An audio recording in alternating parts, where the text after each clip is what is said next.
Hey friends, Matthew here. I just want to share a thought.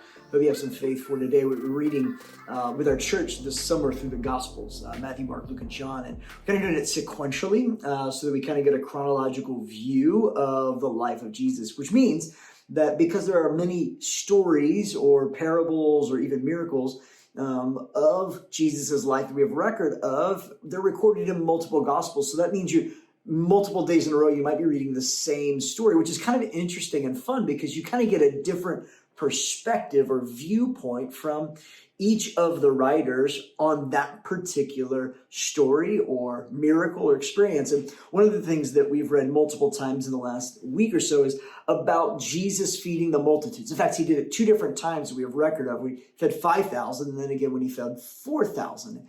Each time it was a little bit different, but the basics were the same. There's a huge crowd. People were hungry, and Jesus was like, hey, why don't you go give them something to eat? I'm caring for them. They need this. Let's give them something to eat. And the disciples were like, we don't have anything.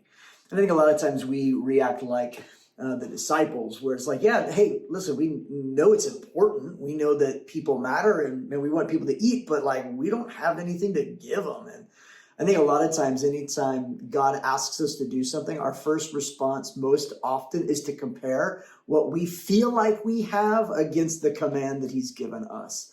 And anytime we live in that place, I think we misuse or miss an opportunity, rather, for God's work to be seen or his kingdom to come in that space in that moment. One of the things that I noticed about Jesus, every time he did this miracle where he multiplied out and something amazing took place, was that he gave thanks beforehand. Before it happened, before it worked, he gave thanks. And so I was thinking about this idea of thankfulness and gratitude, how oftentimes in our world, we come up against people who aren't thankful or grateful, but rather they're entitled.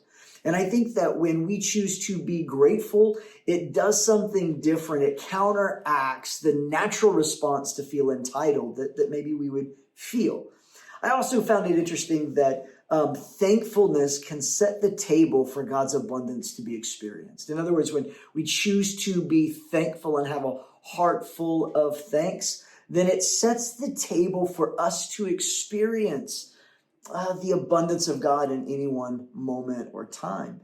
A gratitude in our heart really lays the groundwork for God to do something miraculous, where he multiplies something, where it's a groundbreaking moment where, multiplication happens in our life. And I think if you're in a place where you feel limited by something, you feel like you don't have enough of something, or you feel like you don't have enough to offer or give, or enough talent or skill, or you don't have what it takes, might I encourage you to stop thinking about what you don't have and start to be grateful and thankful for what you do have. Because when you do, it'll set the table for God's abundance to be experienced in your life. When you choose to live with gratitude for what you do have the ability to do, and you're grateful for those opportunities, it lays the groundwork for multiplication and more down the road.